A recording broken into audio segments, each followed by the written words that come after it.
Nigel Farage, former Brexit leader and host of Farage on GB News, joins us now from beautiful England, where it slightly gets colder as it gets warmer here. Lovely to see you, mate. You are watching with absolute hawkish eyes about what's happening here when it comes to the voice debate. Every time we talk, the numbers seem to be getting better for no and worse for yes.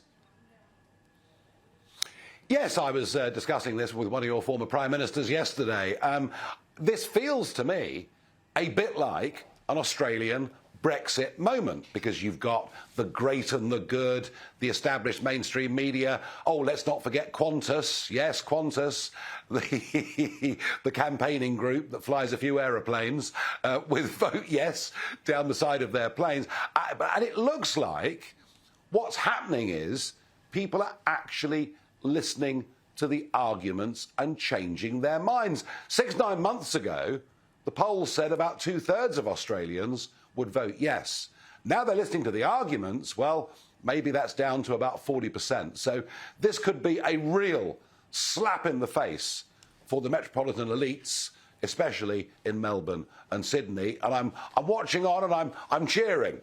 Now, I know there's a lot of other topics to get to tonight, and we'll get to them in a second, but I want to talk to you about your expertise in this, about what it is like to swim against the tide. In fact, I was listening to a conversation on Glenn Beck's radio program overnight, and they were having a conversation about abortion, and they were admitting that their position was far more conservative than what they know to be, where the broader electorate is, but they were talking about how, just like people who advocated for social changes that might have been unpopular 20 years ago, that it's a long march and then eventually you can get where you're going. Is that what's key? Because obviously Brexit wasn't something that you fought against or fought for 6 minutes before the referendum. You didn't come out in the final spray. You'd been there for, essentially a political generation. Is that the lesson in part to say to people on the centre right about pick your battle and run on it for a bloody long time? Yeah, the one thing I learned in politics above all else was you have to have patience. And with that patience comes consistency, intellectual consistency and honesty.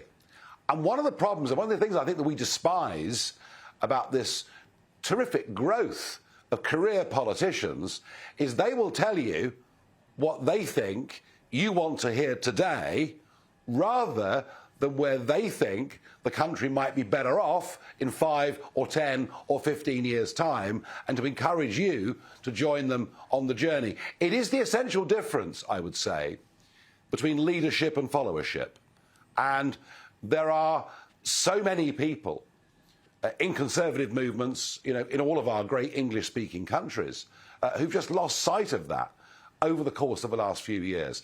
Happy to go with the latest fashionable fad rather than standing up with intellectual rigour for things that might just, in the long run, make people's lives better.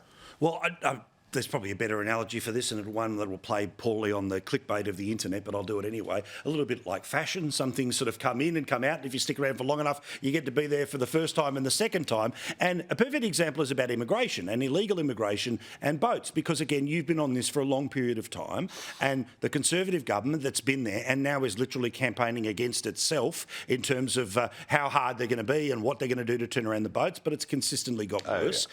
Again, the EU, we see Keir Starmer is going to be in Paris today, sort of trying to find a way to sort of maybe backdoor to stay out but stay in when it comes to Europe. Tell us the latest about these illegal crossings. So the little island of Lampedusa, south of Italy, with a population of 5,000, saw over 10,000 young males arrive there over the course of the last weekend. Double the size of the population of the island, literally an invasion of 200 boats coming from Tunisia and Libya. And the Italian Prime Minister, elected on a ticket of stopping the boats, has given up, thrown her hands up in despair. And the European Commission President says, well, we must do something. I'm not quite sure what, but we must do something. And, I stood up in 2015 in front of the previous boss of the European Commission in the European Parliament, and I told them, if you allow people that cross the Med and set foot in Italy or Greece to stay, millions will come. I was mocked and derided, Paul. I was demonised for daring to suggest it. So far, 4.7 million have come. 4.7 million. And judging by what's happened at the weekend, that may be just the start. This will be, if it continues, the death of the European Union politically, because the Poles, the Hungarians, and maybe soon even the Germans want none of this. And in terms of what it's going to do to the demographics and society and community within many European countries, I think it is more likely to be a disaster than a total success. And, you know, it makes you realise just what a brave and a good leader on this issue Tony Abbott of Australia was. Absolutely. He sent those boats back to Indonesia. They stopped coming. Nobody in Europe's got the guts to do that. And frankly, the more that arrive on Lampedusa and in southern Italy, the more that will cross the English Channel and come to us. So Keir Starmer can enjoy his day at the Elysee Palace with President Macron. I've been there before, by the way, for lunch. The food was magnificent. You'd love it, Paul. But what's he actually going to... Well, really good. I mean, I tell you what, they may have killed the king, right? But they kept all the crockery and the cutlery. It's a beautiful place. And the wine was... the wine was pretty good too.